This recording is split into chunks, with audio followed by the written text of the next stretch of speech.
Early life. On July 18, 1918, in the small village of Mvezo in South Africa, a boy named Rolihlahla Mandela was born. His name, in the Xhosa language, means pulling the branch of a tree, or, more colloquially, troublemaker. Little did anyone know that this boy would grow up to challenge and eventually topple an entrenched system of racial oppression. Rolihlahla, later known as Nelson, was born into the Thembu royal family. His father, Gadla Henry Mfakaniswa Mandela, was a local chief and counselor to the monarch, instilling in young Mandela a sense of leadership and justice. Mandela's early life was steeped in the traditions and culture of the Thembu people. He heard stories of his ancestors' valor and justice, which laid the foundation for his own values.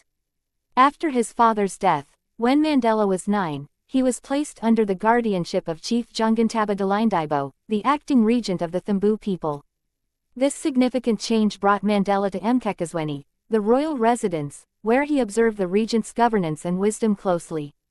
Education and early activism. Mandela's formal education began at a local Methodist school, where his teacher, Miss Mdingen, gave him the English name, Nelson, as was the custom at that time. His educational journey continued at Clarkbury Boarding Institute and later at Heldtown, a Wesleyan secondary school. Mandela excelled in academics and sports, showing early signs of his leadership qualities. In 1939, Mandela enrolled at the prestigious University College of Fort Hare, the only residential center of higher learning for Black Africans in South Africa. It was here that Mandela first encountered the stark realities of institutional racism and inequality. His growing political consciousness led him to join student protests against the university's policies, which eventually resulted in his expulsion. After leaving Fort Hare, Mandela moved to Johannesburg, where he encountered a vibrant and politically charged environment. He worked various jobs and completed his BA through the University of South Africa, later studying law at the University of Witwatersrand. In Johannesburg, Mandela met Walter Sisulu, an influential member of the African National Congress, ANC, who introduced him to a network of activists and intellectuals committed to fighting apartheid. Joining the ANC and rising resistance. In 1944, Mandela, along with Sisulu and Oliver Tambo, co-founded the ANC Youth League, ANCYL. The Youth League aimed to inject a new dynamism into the ANC, advocating for more radical and direct actions against apartheid. The ANCYL's influence grew rapidly, and by the late 1940s, it had successfully pushed the ANC towards a more confrontational stance. The 1950s marked a period of intense activism for Mandela and the ANC. In 1952, Mandela played a key role in the Defiance Campaign, which encouraged mass civil disobedience against unjust apartheid laws. The campaign saw thousands of volunteers deliberately breaking segregation laws, resulting in mass arrests. Mandela, as one of the campaign's leaders, was arrested and convicted under the Suppression of Communism Act, receiving a suspended prison sentence. Despite the crackdown, Mandela's resolve only strengthened. He opened South Africa's first black law firm with Oliver Tambo, providing affordable legal counsel to black South Africans who were otherwise excluded from justice. His legal practice became a front line in the fight against apartheid, as he defended many who were victimized by the regime's oppressive laws. The Sharpeville Massacre and the turn to armed struggle. The 1960 Sharpeville Massacre, where police killed 69 peaceful protesters, marked a turning point in the struggle against apartheid. The brutal event galvanized Mandela and his comrades to reconsider their strategies. Realizing that peaceful protests were being met with lethal force, they decided that more drastic measures were necessary.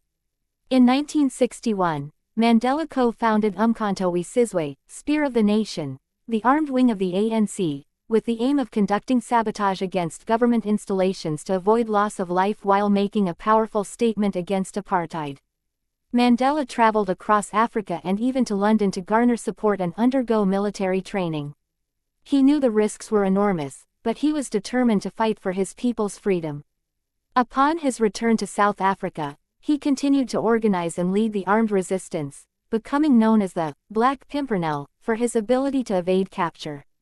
Capture and the Rivonia Trial. In 1962, Mandela was finally captured and sentenced to 5 years in prison for leaving the country illegally and inciting strikes. While serving this sentence, he was brought to trial again in 1963, along with other prominent ANC leaders, in what became known as the Rivonia trial. The charges included sabotage and conspiracy to overthrow the government. During the trial, Mandela delivered a powerful speech from the dock, articulating the plight of black South Africans and the necessity of their struggle for equality. He concluded with the famous words, "I have cherished the ideal of a democratic and free society in which all persons live together in harmony and with equal opportunities. It is an ideal which I hope to live for and to achieve. But if needs be, it is an ideal for which I am prepared to die." Despite his eloquent defense, Mandela and his company accused were found guilty and sentenced to life imprisonment. Mandela was sent to Robben Island, a bleak and isolated penitentiary off the coast of Cape Town, where he would spend the next 18 of his 27 years in prison. Life on Robben Island. Life on Robben Island was harsh and dehumanizing. Mandela and his fellow prisoners were subjected to hard labor in a lime quarry, inadequate food, and minimal contact with the outside world. Yet, even in these dire conditions, Mandela's spirit remained unbroken. He became a leader among the prisoners, organizing educational and political discussions and promoting a sense of solidarity and resilience. Mandela used his time in prison to reflect and plan for the future of South Africa. He maintained contact with the ANC and other anti-apartheid movements, and his stature as a global symbol of resistance and justice continued to grow. International pressure on the South African government to release Mandela and dismantle apartheid began to mount. The road to freedom. In the 1980s, the apartheid regime faced increasing internal and external pressure. Violent protests, economic sanctions, and diplomatic isolation were taking their toll. Recognizing the need for change, President F.W. de Klerk initiated reforms and began secret negotiations with Mandela. In 1990, after 27 years of imprisonment, Nelson Mandela was finally released. His release was met with jubilation and hope across South Africa and the world. Mandela immediately called for continued nonviolent resistance and began working towards a peaceful transition to a multiracial democracy. Negotiating a new South Africa. The early 1990s were a tumultuous period in South Africa. As Mandela led the ANC in negotiations with the government, violence between political factions threatened to derail the peace process. Mandela's leadership was instrumental in calming tensions and steering the country towards reconciliation.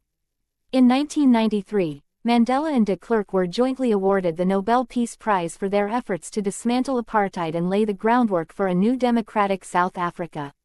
The next year, South Africa held its first fully democratic elections, and Nelson Mandela was elected as the country's first black president.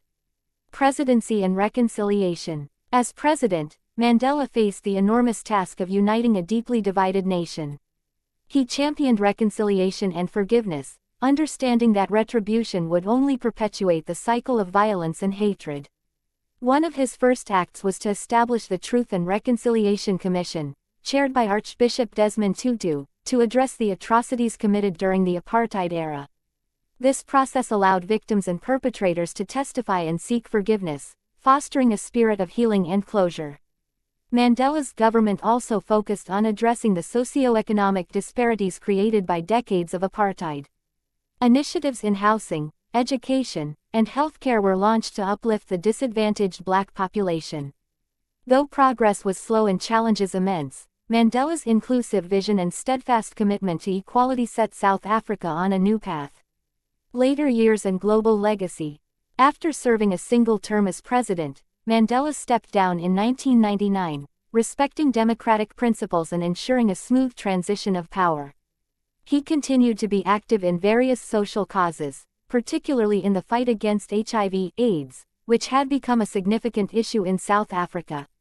Mandela's influence extended far beyond his own country. He became a global statesman, advocating for peace, human rights, and social justice. His autobiography, Long Walk to Freedom, published in 1994, became an international bestseller and further cemented his legacy. On December 5, 2013, Nelson Mandela passed away at the age of 95. His death was mourned worldwide, but his life continues to inspire millions. Mandela's story is one of unwavering courage, resilience, and a profound commitment to justice.